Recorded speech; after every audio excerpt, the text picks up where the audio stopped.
मित्रों की हाल चाल है। मेरा हाल चाल बहुत ज़्यादा खराब होया सी, इस करके भाई जी व्लॉग नहीं आ रहे सी। तबीयत बहुत ज़्यादा मेरी खराब हुई सी, मैनू होया सी भाई जी बुखार ची। मैं कहा चलो व्लॉग तो थोड़ा जिहा बना लीए। देखा भाई जी बिल यार हुणी जमा करान चले। मैं कहा किन्ने बिल आ गए यार मेरे हाथ च। महल्ले दे विच मैं ही हुंदा वेला, सारे महल्ले वालियां ने मैनू लगदा अज बिल मैनू फड़ाते। यार हुणी फिर जल्दी जल्दी बैंक पहुंच के इत्थे बिल जमा करा। शाम मेरा घर दिल ना लगे, मैं कहा चलते हैं हाई स्कूले। शानी भाई भी जा रहे सी। मैं कहा शानी भाई किधर? कहंदा अज कबड्डी दा मैच है भाई, मैच इंजॉय करना है। जिवें पहुंचे हाई स्कूले कबड्डी दे यंगस्टर मुंडियां दे कोल यार हुणी खड़ के देखा ग्राउंड दिता। वाह अज हो गया ग्राउंड। यंगस्टर मुंडे कहंदे यार तू क्यों नहीं खेल रहा? मैं कहा भाई तबीयत ही बड़ी खराब आ। देखा दोवें टीमां मैनूं लगदा ग्राउंड दे विच आ गईयां। एक आ गई सी बल्कि एक दूसरी होण आ रही है भाई। कबड्डी दा मैच हैगा जी ਚੱਕ 96 ਸ਼ਮਾਲੀ ਦੇ ਨਾਲ ਹੈਗਾ ਜੀ ਸਾਡੇ ਪਿੰਡ ਦਾ ਮੈਚ। ਦੇਖਾਂ ਤੇ ਪਹਿਲੀ ਕਬੱਡੀ ਪੈ ਗਈ ਆ। ਦੇਖਾ ਕਿਨੇ ਪਾਈ ਆ? ਉਮੈਰ ਗੁੱਜਰ ਨੇ ਪਾਈ ਆ ਜੀ ਪਹਿਲੀ ਕਬੱਡੀ। तो ਭਾਈ ਜੀ ਫੜ ਲਈ ਉਮੈਰ ਗੁੱਜਰ ਸਾਹਿਬ ਦੀ ਲੱਤ। ਮੈਂ ਕਹਾ ਉਮੈਰ ਭਾਈ ਨੂੰ ਚੱਕ ਕੇ ਬਾਹਰ ਮਾਰ। ਨਾਲ ਹੀ ਉਹਨੇ ਚੱਕ ਕੇ ਬਾਹਰ ਮਾਰਿਆ। ਮੇਰੀ ਗੱਲ ਮੰਨ ਲਈ, ਕਿਆ ਬਾਤ ਆ। ਉਮੈਰ ਭਾਈ ਦਾ ਹੋ ਗਿਆ ਹੋਈ। ਫਿਰ ਅਗਲੇ ਦਿਨ ਦੀ ਸਵੇਰ ਯਾਰ ਹੁਣੀ ਮਿੱਤਰੋ ਦੇਖਾ ਫਿਰ ਇੱਕ ਵਾਰੀ ਸ਼ਹਿਰ ਨੂੰ ਨਿਕਲਿਆ। ਮੈਂ ਕਹਾ ਯਾਰ 4-5 ਦਿਨ ਹੋ ਗਏ ਮੰਜੇ ਤੇ ਪਿਆ, ਬੁਖਾਰ ਨੇ ਮੱਤ ਮਾਰੀ ਹੈ ਤੇ ਅੱਜ ਚੱਲਦੇ ਆ ਸ਼ਹਿਰ। ਭਾਈ ਜੀ ਅੱਜ ਕੱਲ ਹੋਏ ਆ ਸਹੀ ਜੀ ਆ, ਕਿਉਂਕਿ ਭਾਈ ਠੰਡ ਜੀ ਆ ਗਈ ਹੈ, ਧੁੱਪ ਕੋਈ ਨਹੀਂ ਲੱਗਦੀ ਅੱਜ ਕੱਲ। ਮੈਂ ਕਹਾ ਸੋਹਣੇ ਸੋਹਣੇ ਰੋਡ ਤੇ ਦੇਖਾ ਭਾਈ ਜੀ ਜਾ ਰਹੇ ਆ ਯਾਰ ਹੁਣੀ ਸ਼ਹਿਰ। ਜਿਵੇਂ ਪਹੁੰਚੇ ਦੇਖਾ ਫਾਤਮਾ ਜਨਾ ਰੋਡ ਤੇ ਆ ਗਿਆ। ਹੈਪਾ ਬਾਈਕ ਹੋਇਆ ਸੀ ਅੱਜ ਖਰਾਬ, ਬ੍ਰੇਕ ਇਹਦੀ ਕੋਈ ਨਹੀਂ ਲੱਗ ਰਹੀ ਸੀ। ਮੈਂ ਕਹਾ ਚਲੋ ਲੱਗਦੇ ਆ 30 ਦੀ ਪਹਿਲੇ ਨੰਬਰ ਤੇ ਬ੍ਰੇਕ ਸਹੀ। ਸਕੂਟਰ ਤਾਂ ਭਾਈ ਜੀ ਕੰਮ ਹੋ ਗਿਆ ਸੀ। ਯਾਰ ਹੁਣੀ ਪਹੁੰਚ ਕੇ ਪੀਜ਼ਾ ਕਲੱਬ। ਮੈਂ ਕਹਾ ਯਾਰ ਪੀਜ਼ਾ ਕਲੱਬ ਚੋਂ ਵੀ ਕੁਝ ਖਾ ਲੈਣਾ ਚਾਹੀਦਾ। ਕਲੱਬ ਦੇ ਵਿੱਚ ਮੈਨੂ ਅੱਗੇ ਆ ਗਿਆ। ਹੁਣ ਮੇਰਾ ਦਿਲ ਆ ਯਾਰ ਕੀ ਖਾਵਾਂ ਭਾਈ, ਪੀਜ਼ਾ ਖਾਣੇ ਤਾਂ ਦਿਲ ਨਹੀਂ ਕਰ ਰਿਹਾ। ਮੈਂ ਕਹਾ ਚਲੋ ਉਸਤਾਦ ਜੀ ਇੱਕ ਜ਼ਿੰਗਰ ਲਿਆ ਦੋ। ਬਹਿ ਕੇ ਯਾਰ ਹੁਣੀ ਫਿਰ ਕਰਨ ਲੱਗ ਗਏ ਜਲਦੀ ਜਲਦੀ। ਕੋਲ ਖੜਾ ਹੀ ਆਸੇ ਪਾਸੇ ਘੁੰਮੀ ਜਾਵੇ। ਮੈਂ ਕਹਾ ਯਾਰ ਜਲਦੀ ਜਲਦੀ ਲਿਆ। ਨਾਲ ਹੀ ਦੇਖਾਂ ਤੇ ਆ ਗਿਆ ਭਾਈ ਜੀ ਜ਼ਿੰਗਰ 버ਗਰ, ਮੂੰਹ ਚ ਆ ਗਿਆ ਪਾਣੀ। ਮੈਂ ਕਹਾ ਜਲਦੀ ਜਲਦੀ ਦਾ ਕੀਤਾ ਜਾਏ ਆਪਰੇਸ਼ਨ। ਤਾਂ ਭਾਈ ਜੀ ਸਰਦੀ ਦੇ ਵਿੱਚ ਬਹਿ ਕੇ ਖਾਣ ਦਾ ਮਜ਼ਾ ਆਉਂਦਾ, ਗਰਮੀ ਦੇ ਵਿੱਚ ਤਾਂ ਯਾਰ ਜ਼ਿੰਗਰ 버ਗਰ ਖਾਣ ਦਾ ਮਜ਼ਾ ਨਹੀਂ ਆਉਂਦਾ। ਅੱਜ ਸਵਾਦ ਸਾਰਾ ਹੀ ਆ ਗਿਆ। ਹੁਣ ਥੋੜਾ ਜਿਹਾ ਗਰਮੀ ਲੱਗਣ ਲੱਗ ਗਈ, ਸੂਰਜ ਦੇਖਾਂ ਦੇ ਬਿਲਕੁਲ ਟਾਪ ਤੇ ਆ ਗਿਆ। ਮੈਂ ਕਹਾ ਯਾਰ ਥੋੜਾ ਜਿਹਾ ਥੱਲੇ ਨੂੰ ਹੋ ਜਾ, ਮੈਂ ਜਲਦੀ ਜਲਦੀ ਘਰ ਪਹੁੰਚ। ਮਿੱਤਰੋ ਯਾਰ ਪਿੰਡ ਦੇ ਵਿੱਚ ਰਹਿਣ ਦਾ ਇੱਕੋ ਹੀ ਸਵਾਦ ਆ। ਬੰਦਾ ਡੇਰਿਆਂ ਦੀ ਛਾਂ ਦੇ ਵਿੱਚ ਜਾ ਕੇ ਜਦੋਂ ਬਹਿੰਦਾ ਯਕੀਨ ਕਰੋ ਦਿਲ ਨੂੰ ਠੰਡ ਜਿਹੀ ਪੈ ਜਾਂਦੀ। ਯਾਰ ਹੁਣੀ ਕਾਰੀ ਭਾਈ ਦੇ ਡੇਰੇ, ਕਾਰੀ ਭਾਈ ਦਾ ਡੇਰੇ ਕੋਈ ਨਹੀਂ ਸੀ। ਮੈਂ ਆ ਕੇ ਬਹਿ ਗਿਆ ਮੰਜੀ ਤੇ। ਚਾਚਾ ਭਾਈ ਜੀ ਹੁੱਕਾ ਪਖਾਣ ਲੱਗਿਆ ਫੁੱਲ ਭਾਰਾ ਦੇ ਨਾਲ। ਮੈਂ ਕਹਾ ਚਾਚਾ ਕਾਰੀ ਕਿੱਥੇ ਆ? ਮੈਂ ਕਹਾ ਯਾਰ ਚਾਚਾ ਕਾਰੀ ਕਿੱਥੇ ਆ? ਕਾਰੀ ਕਹਿੰਦਾ ਯਾਰ ਮੈਨੂੰ ਲੱਗਦਾ ਪਿੰਡ ਨੂੰ ਗਏ ਆ ਸਕੂਟਰ ਲੈ ਕੇ। ਮੈਂ ਕਹਾ ਚਲੋ ਆ ਜਾਂਦਾ ਯਾਰ। ਡੇਰਿਆਂ ਦੀ ਠੰਡੀ ਠੰਡੀ ਛਾਂ ਦੇ ਵਿੱਚ ਦੇਖਾਂ ਭਾਈ ਜੀ ਚਾਚੇ ਨੇ ਹੁੱਕਾ ਪਖਾਇਆ ਹੋਇਆ। ਕਿਆ ਬਾਤ ਆ ਚਾਚੇ ਦੀ।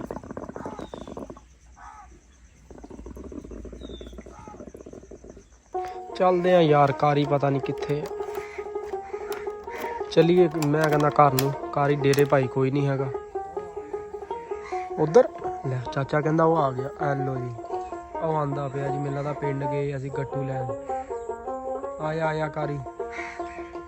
ਲਓ ਜੀ ਮਿੱਤਰੋ ਕਾਰੀ ਸਾਹਿਬ ਵੀ ਆ ਗਏ। ਉਹ ਯਾਰ ਹੁਣੀ ਪਿੰਡ ਆ ਕੇ ਵਾਪਸ ਸਾਜੀ ਭਾਈ ਦੀ ਦੁਕਾਨ ਤੇ ਬਹਿ ਗਏ। ਦੇਖਾਂ ਤੇ ਸਾਜੀ ਭਾਈ ਕਰ ਰਹੇ ਪਏ ਆ ਜੀ ਫਰੂਟ ਵਾਲੇ ਨਾਲ। ਮੈਂ ਤਾਂ ਚੱਲਾ ਸੀ ਸਾਜੀ ਭਾਈ ਦਾ ਬਾਹਰ ਦੇਖਿਆ ਤੇ ਭਾਈ ਕੇਲੇ ਲੈ ਰਹੇ ਆ। ਮੈਂ ਕਿਹਾ ਚਲੋ ਖਾ ਕੇ ਚੱਲਦੇ ਆ, ਘਰ ਵਾਸਤੇ ਲੈ ਰਹੇ ਹੁਣ ਆਪਾਂ ਖਾ ਕੇ ਚੱਲਦੇ ਆ। ਦਾਲ ਲਾ ਲਈ ਤਾਂ ਹੁੰਦਾ ਕਦੀ ਕਦੀ ਯਾਰ।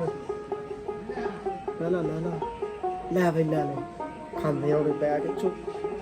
ਆਲੀ ਭਾਈ ਮੱਠੀ ਜੀ ਆਵਾਜ਼ ਦੇ ਨਾਲ ਦੇਖਾਂ ਸਾਜੀ ਭਾਈ ਨੇ ਲੈ ਆਂਦੇ ਕੇਲੇ, ਖਾ ਵੀ ਰਿਹਾ। ਮੈਂ ਕਿਹਾ ਠੀਕ ਆ ਯਾਰ ਅਸੀਂ ਵੀ ਖਾ ਲੈਂਦੇ ਆ, ਮਸਲਾ ਹੀ ਕੋਈ ਨਹੀਂ। ਯਾਰ ਉਹਨਾਂ ਨੇ ਵੀ ਮੱਠੀ ਜੀ ਆਵਾਜ਼ ਦੇ ਨਾਲ 15-20 ਕੇਲਿਆਂ ਰਗੜਾ ਦੇ। ਮਿੱਤਰੋ ਲੋਕ कैसा लग गया यार? तबीयत बड़ी खराब हुई सी। चलो अपना ख्याल रखियो, नमाज कायम करियो। पाकिस्तान।